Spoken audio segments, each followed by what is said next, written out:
ओम नमः सिद्धेभ्यः। ओम नमः सिद्धेभ्यः। ओम नमः सिद्धेभ्यः।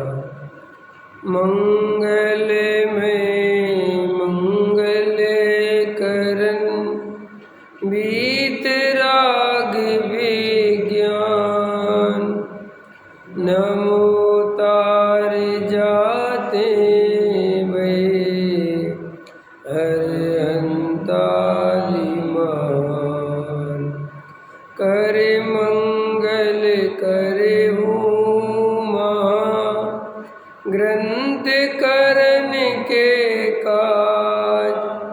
जाते मिले समाज सब पावे निज पद राज। इस भव तरु का मूल जानऊ मिथ्या भाव। ताको कर निर्मूल अव करिए मोक्ष उपाय। संतप्त मानस शांत हो जिनके गुणों के गान में वे वर्धमान मान। जिन विचरे हमारे ध्यान में। मोक्ष मार्ग प्रकाशक सातवां अधिकार सम्यक्त सन्मुख मिथ्या दृष्टि। अभी अपन पूज्य गुरुदेव श्री का वचन सुन रहे थे, तो पूज्य गुरुदेव श्री बता रहे थे, 3 पॉइंट बता रहे थे। अज्ञान को दूर होना, भेद ज्ञान होना और स्व आश्रय कसे आत्मा का अनुभव होना। ये मोक्ष मार्ग की विधि है। सबसे पहले तो जीव को अपना अज्ञान दूर करना चाहिए। अज्ञान क्या है?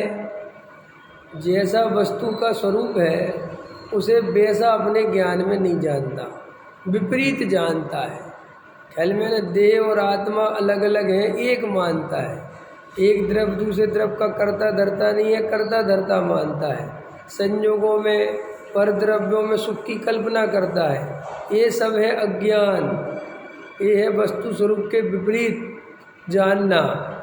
और जब जीव शास्त्र आदि के माध्यम से वस्तु के स्वरूप को समझता है, तत्व विचार आदि करता है, तो वहाँ उसका वो अज्ञान दूर होता है। और अज्ञान दूर होने पर भेद ज्ञान का जन्म होता है। और भेद ज्ञान का जन्म होने पर शुद्धात्मा की अनुभूति होती है। ये 3 बोल के आधार से बात ले रहे थे। और क्या समझा रहे थे कि कोई क्रिया कांड करते करते केवल ज्ञान नहीं हो जाता है। तो बता रहे थे कि केवल ज्ञान माने क्या?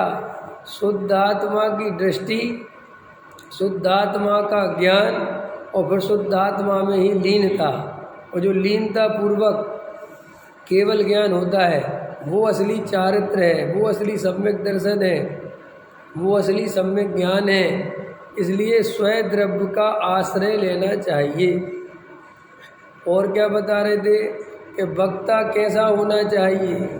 मैंने वो बता रहे थे, मतलब पुरुषार्थ सिद्धि उपाय के आधार से बता रहे थे। और पुरुषार्थ सिद्धि उपाय का दूसरा नाम बता रहे थे जिन प्रवचन रहस्य। कहते इसका दूसरा नाम है जिन प्रवचन रहस्य। और ये भी कह रहे थे पता नहीं है ये नाम किसने दिया है, लेकिन ये नाम है, कहीं उनको पढ़ने सुनने मिला होगा। ठीक है, तो क्या कह रहे थे कि पुरुषार्थ सिद्धि उपाय से वक्ता का स्वरूप क्या समझा रहे थे कि वक्ता कैसा होना चाहिए? जो निश्चय को मुख्य करे। कैसा वक्ता चाहिए? जो निश्चय को मुख्य करे। क्यों? क्योंकि अगर वो निश्चय को मुख्य नहीं करेगा तो अज्ञान दूर नहीं होगा। अज्ञान दूर नहीं होगा तो भेद ज्ञान नहीं होगा। भेद ज्ञान नहीं होगा तो स्वयं द्रव्य का अनुभव नहीं होगा। और स्वयं द्रव्य का अनुभव नहीं होगा तो सम्यक दर्शन की प्राप्ति नहीं होगी। इसलिए वक्ता की जिम्मेदारी विशेष है कि वो निश्चय को मुख्य करे। और अनादि काल का तो अपन छोड़ो, अपन वर्तमान काल में देखेंगे तो अधिकतर जो वक्ता है, नहीं समझ में आया, चाहे व्यवहार पक्ष के हो चाहे निश्चय पक्ष के हो, आजकल ख्याल में है ना, और चाहे कहीं के भी हो, वहीं के भी साधु संत हो, सब व्यवहार को ही मुख्य करते हैं।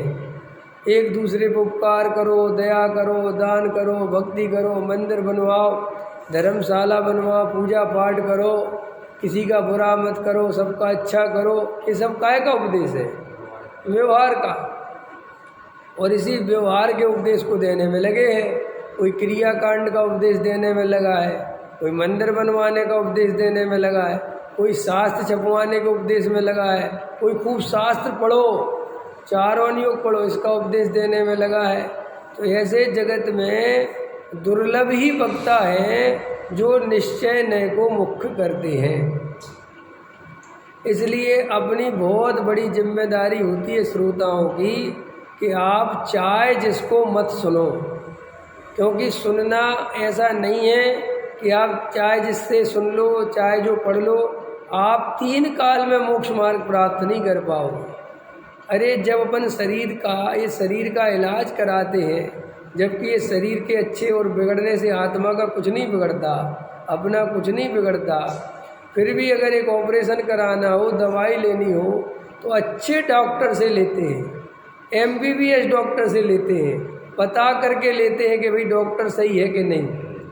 लेकिन अपन धर्म के क्षेत्र में क्या करते हैं, चाहे जिसको महाराज मान लेते हैं, चाहे जिसको नमस्कार कर लेते हैं, चाहे जो मंदिर में चले जाते हैं, चाहे जो स्वाध्याय के नाम पर कुछ भी सुन लेते हैं, कुछ भी, और दिमाग में भर दिया है या भर लिया है कि वो तो स्वाध्याय में कुछ भी सुनो सब धर्म है। सब बातें धर्म की तो हैं, चाहे व्यवहार का प्रवचन सुनो चाहे निश्चय की बातें सुनो, सब धर्म ही तो हैं, सब धर्म तो ही है। व्यवहार भी जरूरी है, निश्चय भी, कुछ को अता पता है नहीं बिल्कुल भी, ख्याल में आए बस सुनना है। और जो मैं गैर मोक्षों की बात नहीं बता रहा हूँ, ये वर्तमान में मुमुक्षुओं की हालत है। ये कोई भी त्यागी वृत्ति की सेवा में लग गए, मंदिर बनवाने में लग गए, कमेटी में लग गए, इसमें लग गए, वो सोचता है कि मैं धर्म, और ये वो है जो समय सार पढ़ के बैठा है। तो गुरुदेव साथ में क्या ले रहे थे, एक भाई ने 3 दिन में समय सार पढ़ लिया, ख्याल में, तो क्या ले रहे थे, ये समय सार पढ़ना नहीं है, समय सार पढ़ के शुद्ध चैतन्य का अनुभव करे, उसका नाम समय सार है। अब आजकल तो समय सार भी कोई ढंग से पढ़ाने को तैयार नहीं है, ख्याल में आया कि नहीं आया। अब आजकल लोग द्रव्यानुयोग के ग्रंथ खोलते हैं और चरणानुयोग की चर्चा करते हैं। क्या द्रव्यानुयोग के ग्रंथ खोलते हैं और पानी छान कर पियो ये सिखाते हैं, नहीं समझ में आई। जबकि वस्तु का स्वरूप क्या है, वस्तु का स्वरूप तो ये है, पूज्य गुरुदेव श्री ने तो ये परंपरा चालू करी थी कि ग्रंथ चरणानुयोग का खिला हो, इसका खुला हो तो अभी उसमें द्रव्यानुयोग को पुष्ट करना है, क्योंकि वो चरणानुयोग तो व्यवहार वाला है, वो तो क्रिया कांड का कर्ता जीव को बताता है। तो तुम्हें ये समझाना है कि ये व्यवहार का कथन है, ये वास्तव में है नहीं। वो ग्रंथ काहे का खुला है, चरणानुयोग का। और समझाना क्या है कि भाई तू पानी छानने वाला नहीं है, तू जानने वाला है। ये तो भूमिका के अनुसार ऐसा राग आए बिना नहीं रहता, ये समझाना तो ये है। चाहे भले ही कोई भी ग्रंथ खुला हो, चाहे प्रथमानुयोग खुला हो, चाहे कर्णानुयोग, पढ़ाने की शैली क्या होनी चाहिए कि भाई ये उपचार से, निमित्त से, कर्मों की तरफ से कथन है, ऐसा वस्तु का स्वरूप है नहीं। कर्म के उदय के कारण जीव दुखी नहीं होता, जीव अपना जो दुख सुख है वो तो अपनी मान्यता से होता है। बोलो, और हम ऐसा कर्णानुयोग पढ़ा रहे हैं कि कर्म ही रुलावे, कर्म ही हंसावे, कर्म ही मोक्ष पहुँचावे, सब कुछ कर्म ही कराते हैं। तो ये समझा रहे थे गुरुदेव कि वक्ता कैसा होना चाहिए। वक्ता निश्चय की मुख्यता वाला होना चाहिए। अगर कोई वक्ता व्यवहार की ज़्यादा मुख्यता करता है तो उस वक्ता से दूर रहो। कि साहब ऐसा क्यों? इसलिए कि तुम बहुत कमज़ोर हो, तुम्हारा श्रद्धान कोई मजबूत नहीं है, और तुम ऐसे वक्ताओं के प्रवचन सुनोगे तो वे तुम्हें व्यवहारी बना के छोड़ेंगे, और तुम जन्मों जन्मों से व्यवहारी बने हो तो फिर व्यवहारी में मज़ा आएगा। इसलिए जगत में बेवक्ता बहुत जल्दी आगे निकल जाते हैं जो व्यवहार का पक्ष लेके प्रवचन करती है, जनता उनको बहुत सुनती है। नहीं समझ में आया? अभी मैं भी नाम नहीं ले रहा, लेकिन नाम भी ले सकते, अब तो नहीं रहे। संजीव जी जब प्रवचन करते थे तो पहले उनको सुनने वाले 1000-1500 आदमी थे, समझ में आया कि नहीं? और जैसे ही उनने सागर धर्मामृत लगाया, क्या लगाया? उस सागर धर्मामृत चढ़ना नहीं हो, ओ व्यवहारी, समझ में आया? टूट पड़े, ओ बहुत बढ़िया, बहुत अच्छे, चढ़ना नहीं हो पता है, चढ़ना नहीं हो पता है, तो वे सारे के सारे सुनने लगे और वो संख्या कई गुना समझ लो बढ़ गई। लेकिन असली में उनने सीखा क्या, पुष्ट क्या किया? वो ही अपनी मान्यता है। तो ये से कोई वक्ता थोड़ा क्रिया कांड की ज़्यादा बातें करे, ऐसे खाओ, ऐसे पियो, ऐसे उठो, ऐसे चलो, तो एक तो वो धर्मात्मा सिद्ध हो जाता है, और दूसरा सुनने वाले सोचते हैं कि कितना अच्छा समझा रहे हैं, देखो अपने भावों में परिवर्तन आ रहा, अपनी क्रिया में परिवर्तन आ रहा, अपन को कितनी देव साधु की महिमा कराते हैं, कितने पूजा भक्ति के परिणाम। वो ये भूल जाता है कि यही तो असली जड़ है संसार की, यही तो आश्रम भाव में जो अनंत काल जब भी मौका में देख लेना, अगर आपको व्यवहार का पक्ष आ गया, अगर आपको क्रिया का पक्ष आ गया, मैं गारंटी दे रहा हूँ, मैंने ये देखा है, समय सार अच्छा लगना बंद हो जाता है। आपको ये बात आश्चर्यकारी लग रही होगी, मैंने ऐसे मोक्षु देखे हैं जैन साहब जो पहले समय सार आदि बहुत पढ़ते थे। समझना ध्यान से, एक द्रव्य दूसरे द्रव्य का करता धरता नहीं है, और जड़ की क्रिया से धर्म नहीं होता, ये सीना ठोक के बोलते थे, और मोक्षु बन गए। समझना मेरी बात। और बाद में क्या हुआ कि वे क्रिया कांडी हो गए। नहीं समझ में आया? मैंने थोड़ी क्रियाएं पालने लगे, थोड़े पूजा पाठ करने लगे। कोई ऐसे वक्ता के प्रभाव में आ गए जिनने ये कह दिया कि अकेली निश्चय की बातें करने से कुछ नहीं होता, व्यवहार भी जरूरी है। एक तो व्यवहार का पक्ष था ही, और थोड़ी बहुत हिम्मत दिखाई थी, समय सार आदि पढ़ के कह रहे अपने को आत्मा का कल्याण करना है, आश्रव भाव है, तो पुण्य भाव में धर्म का है। लेकिन फिर क्या हुआ, वो वापस कन्वर्ट हुआ। मैंने वापस तो रहा तो मोक्षु, अब व्यवहारियों में तो नहीं गया वो, लेकिन वो मोक्षु में ही रह के व्यवहारी हो गया। फिर मैंने उन लोगों की क्या हालत देखी कि उन्हें वो आत्मा की बातें अच्छी नहीं लगती, उन्हें समय सार अच्छा नहीं लगता। वे पता दिन भर क्या पढ़ते रहते हैं, प्रथमान योग, करणानी योग, और समय सार आदि की चर्चा भी सुनेंगे तो अपेक्षित भाव से सुनेंगे, और उस रस से नहीं सुनेंगे। और उसमें भी ये कहते रहेंगे कि पुण्य है तो है, लेकिन छोड़ने लायक नहीं है, क्रिया छोड़ मत देना, वो ऐसा रस आ जाता है फिर। इसलिए गुरुदेव समझा रहे थे कि वक्ता कैसा होना चाहिए। ठीक है, तो वक्ता के बारे में आगे और क्या बता रहे थे, टोडरमल जी साहब की प्रशंसा कर रहे थे कि टोडरमल जी साहब ने कमाल का लिखा है। क्या कमाल लिखा है? एक तो उनने बहुत सारे सैकड़ों शास्त्र पढ़े थे टोडरमल जी साहब ने, तो बता रहे थे कि बहुत प्रमाणिक व्यक्ति थे और बहुत ज्ञान था। और ये जो उनने पुरुषार्थ सिद्धि उपाय की टीका लिखी है, अथवा ये जो मोक्ष मार्ग प्रकाशक लिखा है, इसमें एक एक शब्द तराजू पे तौल के लिखा है, ये बता रहे थे। समझ में आया? और क्या कह रहे थे कि थोड़ी गुजराती का अभ्यास करो। तो क्यों कह रहे थे? कह रहे थे मेरा हिंदी में वो फ्लो नहीं बनता, क्योंकि मैं शुरू से बचपन से एक तो मूल में गुजराती, और ज़्यादा में कहीं घूमे नहीं, गुजरात में रहे तो गुजराती बोलते रहे, तो उनका सारा फ्लो जो था वो गुजराती में आता था। जैसे मान के चलो अब मेरा फ्लो हिंदी में आता है। अब तुम मुझसे कहो कि मैं गुजराती सीख भी लूँ, मान के चलो, तो मैं गुजराती सीख भी लूँ और आपको गुजराती में बोलूँ भी, तो मेरा वो फ्लो आएगा नहीं, मैं वो बात पूरे ढंग से कह नहीं पाऊँगा। तो वो ये कह रहे थे कि मैं गुजराती में इसलिए बोलता हूँ कि मेरा फ्लो गुजराती में आता है, तो तुम गुजराती सीख लो, ये कह रहे थे। समझ में आया ना।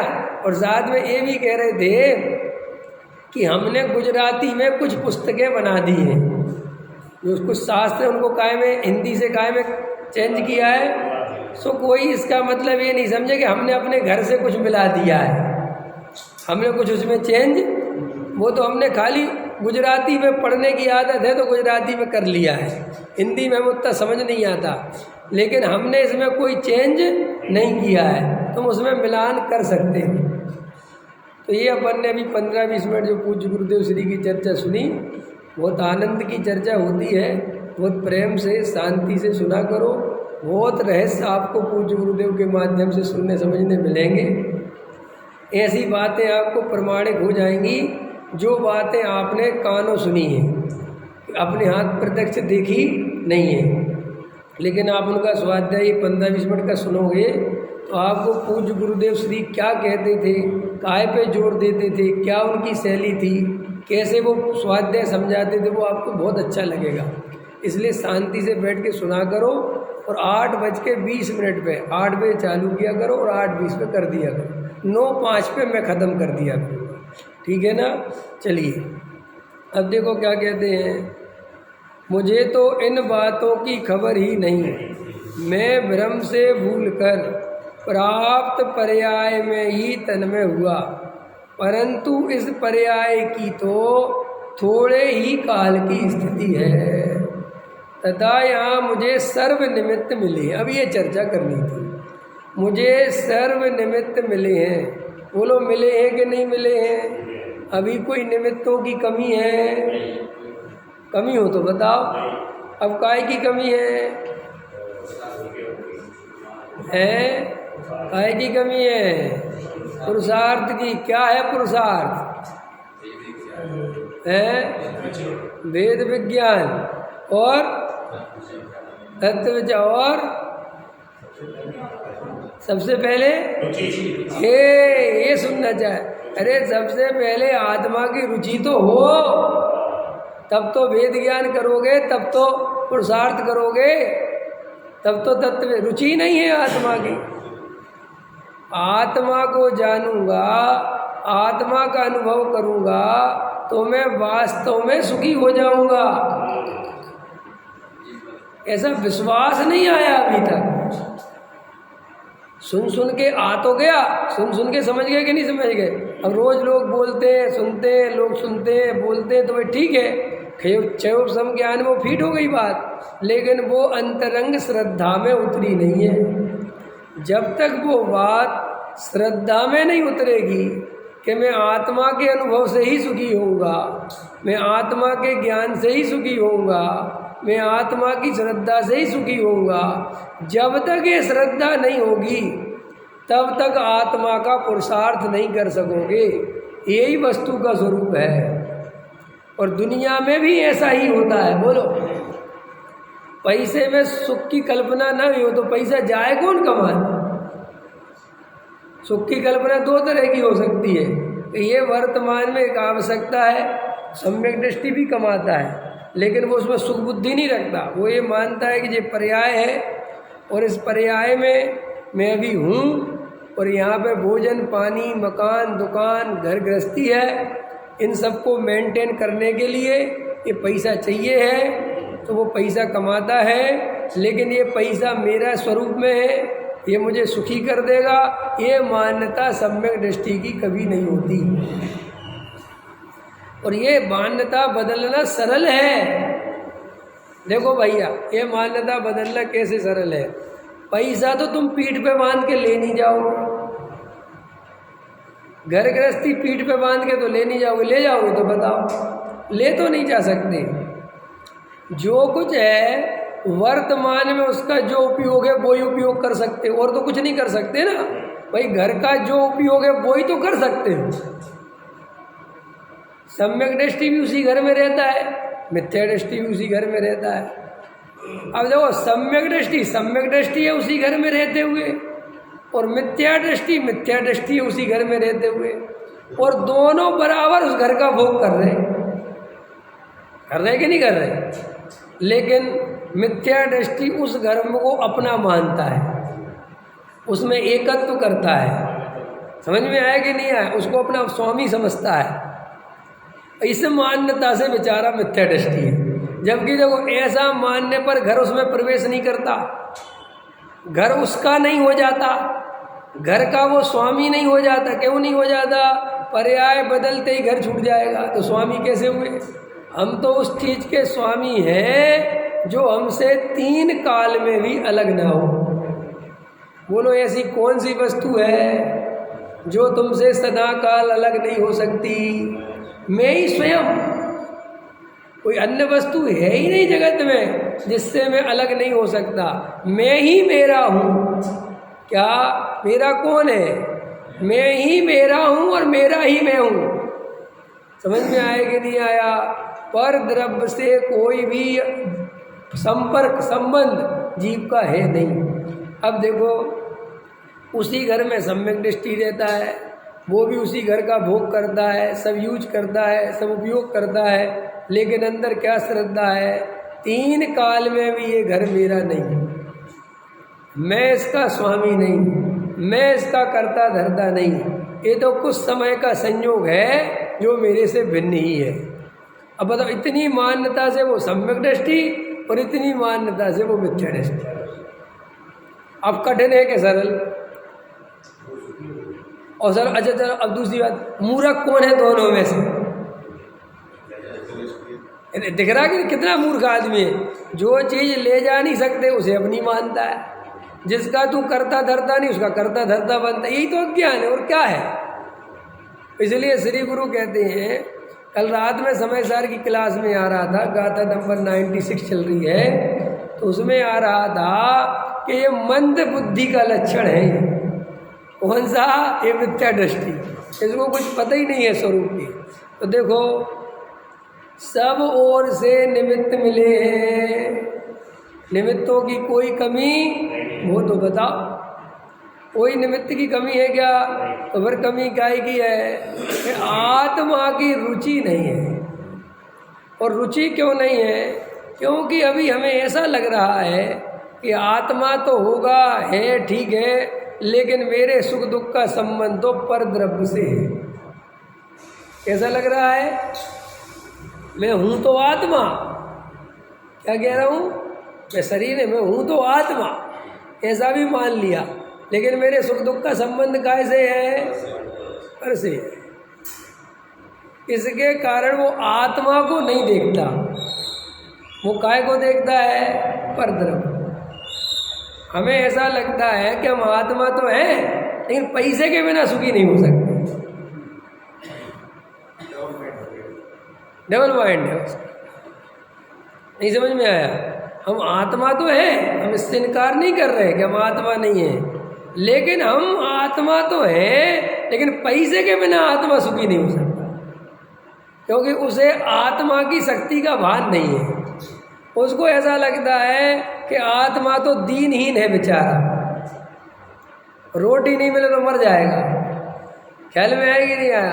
अगर घर नहीं रहा तो मर जाएगा बेचारा, दुखी हो जाएगा। इसलिए वो आत्मा को छोड़ के हम पर द्रव्य में चिपकते हैं, और कोई कारण नहीं पर द्रव्य से चिपकने का। इसलिए श्री गुरु कहते हैं इसे आत्मा की अनुभूति नहीं होती। क्यों नहीं होती? क्योंकि आत्मानुभूति की जो शर्त है वो शर्त ही ये है कि पर द्रव्य में से सुख बुद्धि टूट जानी चाहिए, तभी आत्मानुभव में आ सकता है। ऐसा 3 काल में संभव नहीं है कि मैं पर द्रव्य में सुख मानता रहूं और मुझे आत्मा का अनुभव हो जाए। और मजेदार बात है, हम यही कर रहे हैं।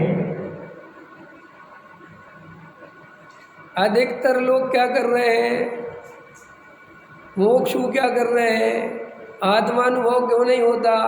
पर द्रव्य में है सुख बुद्धि। ध्यान से सुनना, पर द्रव्य में क्या है? सुख बुद्धि। और शास्त्रों से पढ़ के सुन सुन के मैं आत्मा हूँ, मैं आत्मा हूँ, मैं ज्ञान स्वभावी हूँ, मैं जानने देखने वाला हूँ, ये पढ़ पढ़ के सीख गया। ठीक है, तो क्षयोपशम ज्ञान के आधार से उसने अपने को क्या मान लिया? आत्मा मान लिया। और कहता भी है ये शरीर तो, क्योंकि ये बात कठिन नहीं है समझना कि शरीर अलग है और आत्मा अलग है, तो दुनिया में मूर्ख से पूछो तो वो भी कहता है। ख्याल में आया कि नहीं आया? ये तो बहुत सरल है, ये बात समझना भी सरल है और मानना भी सरल है, घबराना नहीं। लेकिन मैं परद्रव्य के बिना सुखी हो सकता हूँ, ये बात समझना बहुत कठिन है। पकड़ में आ रही गहराई से? अब समझते मोक्षुओं ने क्या किया कि समय सार आदि पढ़ के पूज्य गुरुदेव श्री के मार्ग में आ गए। आ कैसे गए उसका कारण बताता हूँ।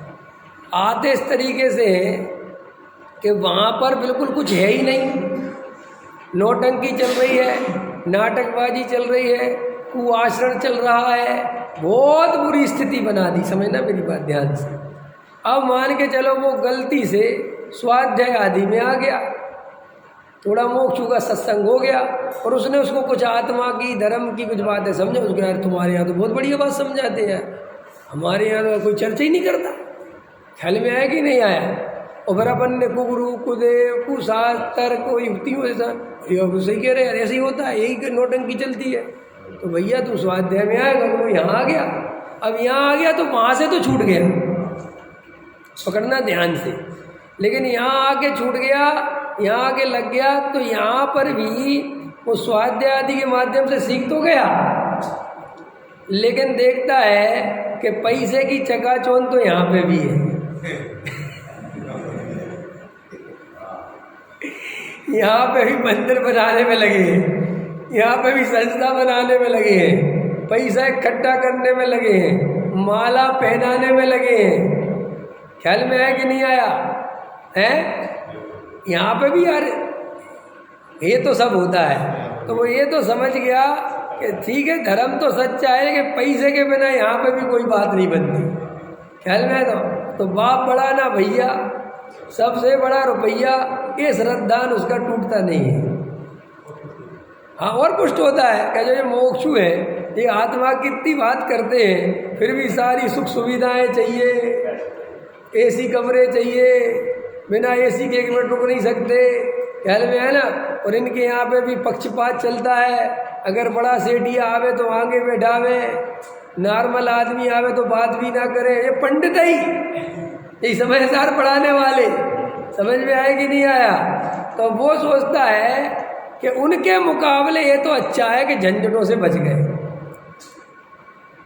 और दूसरी बात है, संख्या में भी कम है, थोड़ा खतरनाक है ये। कोई ऐसा सोचता नहीं है, लेकिन ऐसा ही अभिप्राय चलता है। आपको पता है एक चीज, सोचना और अभिप्राय में भी अंतर है। आप कुछ बातें सोचते ही नहीं हो और वे अभिप्राय में चलती हैं, और आप उसी अभिप्राय से काम करते हो। अब गजब लगेगी ये बात। ये समझो, मंदिर में बहुत लोग आए, ठीक है कि नहीं, कोई कार्यक्रम हो रहा, और जबकि आपको 100% पता है 0/0 का कुछ नहीं हो रहा, ठीक, फिर भी आप आ जाते हो। तो आप कैसे आ गए? आपने क्या सोचा था कि चलो भीड़ है, मंदिर है, अरे चले जाते हैं, क्या लेना देना, समाज उपस्थित, ये आपने सब सोचा नहीं है। आप सोचते किस तरीके, आपके सोचने का ढंग अलग होता है और अभिप्राय अलग होता है। आप उसको क्या है, अगर इसी अभिप्राय से सोचोगे, मैंने इसी तरीके से सोचोगे, तो आपको कचोटेगा मन, तकलीफ देगा मन, तो आपका सोचने का स्टाइल बदल जाए। अभिप्राय वही का वही, स्टाइल कैसे बदलेगा? क्या हुआ, भीड़ है तो रहने दो, अपन तो मंदिर के दर्शन कर लेंगे, इस निमित्त से भगवान के दर्शन तो हो जाएंगे। ख्याल में है ना? और थोड़ा बैठ लेंगे, अरे कोई काम की बात तो आई जाती है, और नहीं होगा तो 2 स्वाध्याय की बात, घर में बैठ के क्या कर रहे हैं। ये सब आपका सोचने का तरीका है ये, और अभिप्राय है वो ही कि प्रेजेंट लगवानी है।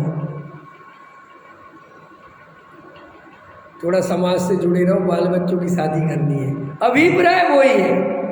कोई भी आदमी मंदिर बाल बच्चों की शादी के चक्कर में नहीं आता, घबराना नहीं, माने इस तरीके से सोच के नहीं आता, लेकिन अभिप्राय अधिकतर जीवों का बना रहता है। तो आप ये, कई लोग क्या सोचते हैं, हम तो ऐसा विचार ही नहीं करते, हमारा तो ऐसा कुछ, अरे भाई विचार करने से होता क्या है, अनादि काल से अभिप्राय खोटा है। नहीं समझ में आया? नहीं पकड़ में आया? एक आध खतरनाक उदाहरण दे दूँ, बुरा नहीं मानना, थोड़ा समझने के लिए देना पड़ेगा ना, तुम समझोगे नहीं। एक सुंदर महिला है, ठीक है, बहुत सुंदर है। अब तुम उसको देख रहे हो, अब देख रहे हो तो ये भी नहीं दिखाना चाहते कि देख रहे हो, वो देखना चाहता है। ख्याल में है कि नहीं आया? तो क्या करता है, बदमाशी से देखता है, और ज़्यादा क्या करता है कि उसके पास जाके वो खड़ी है तो कोई ऐसा बोले, बहन जी आपको कहीं जाना है, बहन जी करके बात करे, और अभिप्राय में उसके दूसरा चल रहा है और शब्दों में कुछ और बोल रहा है, विचारों में कोई, देखो है ना कितना अंतर आया। अभिप्राय में तो मूल में वासना ही है। आप देख लेना, आपको स्त्री आदि से ज़्यादा बात करने का राग उत्पन्न हो तो मूल में अभिप्राय में कहीं ना कहीं हो सकता है वासना पड़ी हो, न इतना राग उत्पन्न नहीं हो सकता उनसे बात करने में। आप भले कहोगे नहीं नहीं नहीं मेरी तो कोई ऐसा तो कोई बात ही नहीं, तो इतनी बात क्यों करना? मूल में अपने अभिप्राय को देखो, कहीं भरी पड़ी है वासना, और तू क्या कर रहा है, उस पर चांदी का वर्क लगा रहा है।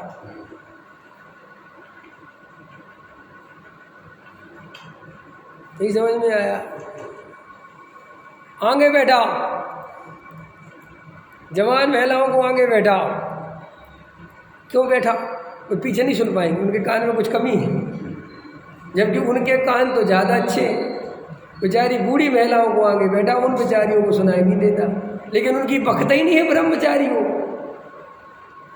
क्योंकि अच्छे अच्छे चेहरे देखने में आनंद आता है। जो राग है ये सब, ये अंदर विषय कसाय भरी पड़ी है। और अभी आपको थोड़ा खतरनाक लगेगा, अभिप्राय पहचानना बहुत कठिन है जीव का।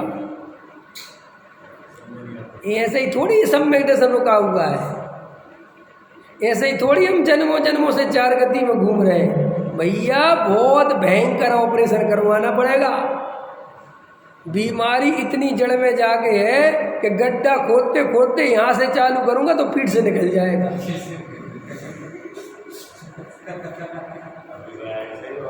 अभी समझ में नहीं आ रहा तुम्हें? मजाक लगती है तुमसे। अभी मैं सब ये बातें अनुभव से कहता हूँ, कोई गप्पे नहीं मार रहा हूँ। तुम्हें लगता होगा ऐसे, अरे भैया मैं सब अपना अनुभव देखता हूँ कि अंदर क्या पड़ा हुआ है। मैं इन विचारों के भरोसे कभी नहीं जीता। विचार हमेशा धोखा देते हैं जीव को। विचारों की तो 1 रुपए की कीमत नहीं, 1 रुपए की। तुम नमोकार मंत्र पढ़ रहे हो, तुम परिक्रमा दे रहे हो, और अभिप्राय में कहीं का कहीं चल रहा है।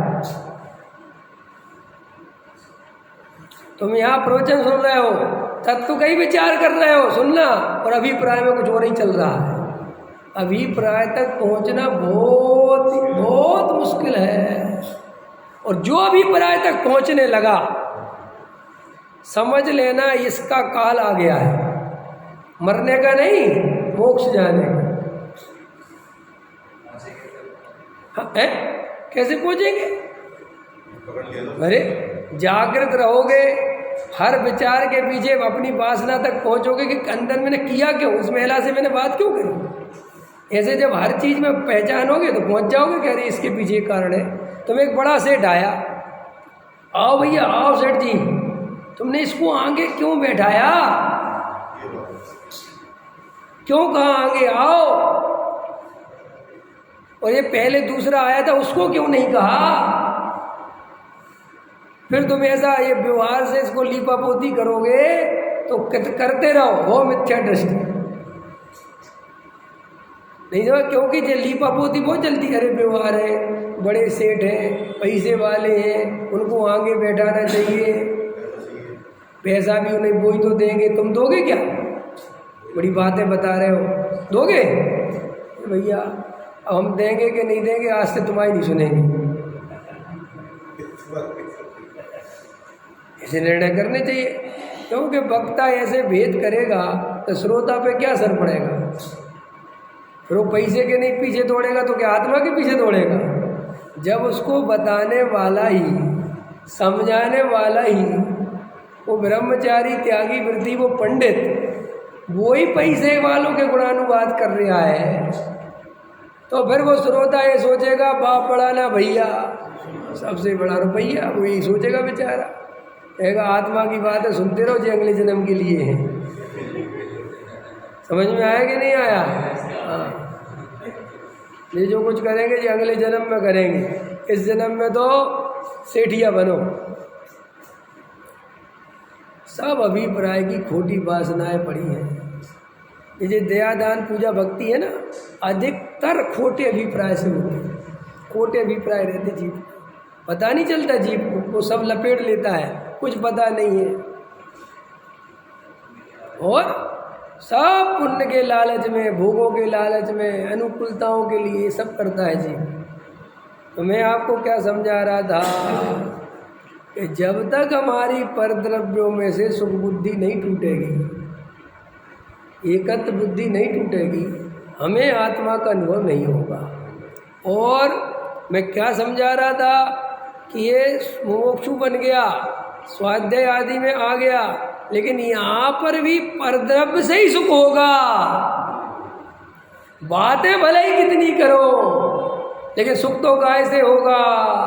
तो वो परद्रव्य की अटकन नहीं छोड़ता, एकत्व नहीं तोड़ता। इसलिए तो होता क्या है, इतने शास्त्री पढ़ लेते हैं, शास्त्री बन जाते हैं, 5 साल शास्त्री पढ़ के आ जाते हैं और दुनिया को पढ़ाने लगते हैं, लेकिन सम्यक दृष्टि नहीं हो पाता, आत्मा का प्रेम नहीं जग पाता। क्यों नहीं जग पाता? क्योंकि शास्त्रों से तो आत्मा पढ़ लिया, लेकिन आत्मानुभव की स्थिति नहीं बनी। क्यों नहीं बनी? कि वो सुख बुद्धि परद्रव्य में चलती रही। फिर हमने धर्म को तो एक आचरण बना लिया। धर्म को क्या बना लिया? एक आचरण। आचरण मतलब एक ऐसी व्यवस्था जिससे तुम्हारी समाज में प्रतिष्ठा बनी रहे, उसे आचरण कहते हैं। क्या नहीं समझ में आया है? दिनेश जी ऐसा लड़का आदमी को बहुत पसंद आता है, जैसे किसी का अच्छा व्यापार हो, ठीक है, खतरनाक है थोड़ा है, और उसको उसने अपने लड़के को शास्त्री करने भेज दिया, और वो वहाँ शास्त्री करके आ गया, और फिर कहा चलो दुकान पे चलो। ठीक, बढ़िया, दुकान पे गया, दुकान में भी निपुण हो गया, और बीच बीच में प्रवचन भी कर लेता है। तो उसको ऐसा लगता है उसके बाप को, मेरे तो दोनों हाथों में लड्डू आ गए मेरा बेटा प्रवचनकार भी है और अच्छा व्यापारी भी है, अब तो ऐसी बढ़िया बहू मिलेगी कि पूछो मत। अब देखो क्या प्रयोजन निकला, क्या अभिप्राय में क्या पड़ा है बोलो। और नगर में इज्जत, नगर में क्या, भैया तुम्हारा लगा तो बहुत ही बढ़िया है, बढ़िया तो प्रवचन करता है और दुकान भी बढ़िया चलाता है। देखो जो सारा वो लौकिक प्रयोजन की सिद्धि हुई कि नहीं हुई? और बस एक आत्मा ट्रेडमार्क बन गया। ट्रेडमार्क समझते हो ना? ट्रेडमार्क बन के रह गया। समाज में आत्मा की चर्चा करते रहो, मंदिर जाते रहो, तो तुम्हारा आचरण, तुम्हारी प्रतिष्ठा बनी रहेगी, लोग तुम्हें धार्मिक भी कहेंगे, और खूब खाओ पियो मस्त रहो, टेंशन फ्री। आत्मा हो तो बात ही खत्म हो गई ना। ये तो जिनके पास आत्मा नहीं है, चर्चा ही उनके लिए। अच्छा बताओ, ये प्रवचन सम्यक दृष्टि के लिए कि मिथ्या दृष्टि के लिए? सम्यक दृष्टि के लिए काहे का प्रवचन? मेरे सारे प्रवचन केवल मिथ्या दृष्टियों के लिए है। मैं पहले ही से घोषणा कर रहा हूँ, और मैं जितनी कटाई बुराई छटाई करता हूँ केवल मिथ्या दृष्टियों की करता हूँ, और कोई अगर मुझसे लड़ने आएगा तो वो मिथ्या दृष्टि होगा। समझ में आया? क्योंकि मैं तो सम्यक दृष्टि की बात ही नहीं कर रहा। सम्यक दृष्टि तो पूजनीय है, वंदनीय है, अभिनंदनीय है। ख्याल में आया कि नहीं आया? ये तो मिथ्या दृष्टियों की चर्चा है। सो क्यों कर रहे हैं? ताकि उनका मिथ्यात्व दूर हो सके और वे सम्यक दृष्टि हो सके, इसलिए उनके दोष बताता हूँ। और मुझे कोई निंदा करने में कोई रस नहीं। तो अपने अभिप्राय में बसी हुई छुपी हुई वासना को पहचानो। असली धर्म में बाधा वो बन रही है, ये तुम्हारी बातें, तुम्हारा व्यवहार, तुम्हारी क्रियाएं, तुम्हारा आचरण, ये दो कौड़ी का, इससे कुछ फर्क नहीं पड़ता। ये कुछ नहीं, ये तो अनंत बार अपन ने कॉपी पेस्ट अनंत बार किया। समझ में आया कि नहीं आया? कभी कोई आचरण ओढ़ लिया, कभी कोई आचरण ओढ़ लिया, कभी कुछ त्याग कर दिया, कभी कुछ त्याग कर दिया, कभी मंदिर बनवाए, सब अनंत बार किया। लेकिन अंदर में जो खोटा अभिप्राय था, जो उल्टा अभिप्राय था, जो पर में सुख बुद्धि थी, वो नहीं टूटी आज तक। असली जड़ है वो अधर्म की, असली कारण है, सम्यक दर्शन नहीं होने देता। तो अपनी वासना को पहचानो। ऊपर से चांदी का लेप मत लगाओ। लोग ऐसी बातें भी करते थे, भैया सुख तो आत्मा ही में। भैया ये तो बात पक्की है जी, सुख तो आत्मा में है, कहीं कुछ नहीं है। पंडित जी हमने सब देख लिया, और स्वाध्याय में आते नहीं। समझ में आया कि नहीं? कि स्वाध्याय में क्यों नहीं आते? क्या करें, टाइम नहीं मिलता, दुकान जाना होता है। ऐसा कैसा आत्मा समझा भाई है? ऐसा कैसा स्वरूप समझ? बोले हम दुकान पे ही बैठ के भेद ज्ञान कर लेते हैं। चोर पकड़ लो अंदर, कहीं ऐसा तो नहीं है खोटा अभिप्राय हो और ऊपर से चांदी का लेप कर लिया हो, सुख बुद्धि पड़ी हो कमाने में। नहीं समझ में आया? क्या कहा मैंने? सुख बुद्धि पड़ी हो कमाने में और थोड़े खाली हो गए, ग्राहक नहीं आ रहे, चलो मैं तो आत्मा हूँ, मैं तो शरीर से भिन्न हूँ, मैं तो राग को छूता नहीं। ऐसा 10-5 मिनट करके और फिर कमाने की आसक्ति ज्यों की त्यों, भोगने की आसक्ति ज्यों की त्यों, सुख बुद्धि ज्यों की त्यों। ये छल ग्रहण मत कर लेना कि मंदिर छोड़ दिया, स्वाध्याय छोड़ दिया, तत्व चर्चा छोड़ दी, गहरे तत्व विचार करना छोड़ दिया, बस 10-20-50 आत्मा की बातें याद कर ली और खाने में, पीने में, घूमने में, कमाने में, सब में महासुख बुद्धि, जरा सा भी अंदर वैराग्य भाव नहीं। सुनो, जिस सम्यक दृष्टि के अंदर में वैराग्य की धारा नहीं चलती, वो भी सम्यक दृष्टि नहीं है। सम्यक दृष्टि के संबर अधिकार में कुंद देव ने लिखा है कि सम्यक दृष्टि के ज्ञान और वैराग्य की धारा अंदर चलती है। इसकी धारा, ज्ञान में क्या लेना? भेद ज्ञान। ज्ञान में क्या लेना? भेद ज्ञान। और वैराग्य में क्या लेना? उदासीनता। उसको विषय भोगों में अत्यंत रुचि नहीं है, अत्यंत आसक्ति नहीं है, सुख की कल्पना नहीं है, सुख बुद्धि नहीं है, इसी का नाम वैराग्य है। इसलिए लिया ज्ञान और वैराग्य की धारा सम्यक दृष्टि को निरंतर बरतती है, चलती है। और अपने अंदर अगर वैराग्य नहीं चलता, जगत से उदासीनता नहीं चलती, समझ में आया? किसी ने कहा चलो घूमने और तुम्हें कंटाला नहीं उठता, मजा आता है, चलो चलो, ख्याल में आया ना? तो इसका मतलब भी तेरे अंदर वैराग्य, व्यर्थ के कामों में सम्यक दृष्टि को बहुत कंटाला उठता है, बहुत। उसे अपने समय की सम्यक दृष्टि माने, जिसे अपना क्षण क्षण कीमती दिखाई दे, उसे सम्यक दृष्टि कहते हैं। और समय की जैसे वैल्यू नहीं है, 2 घंटे गप्पे मार रहे हैं, नहीं समझ में आया?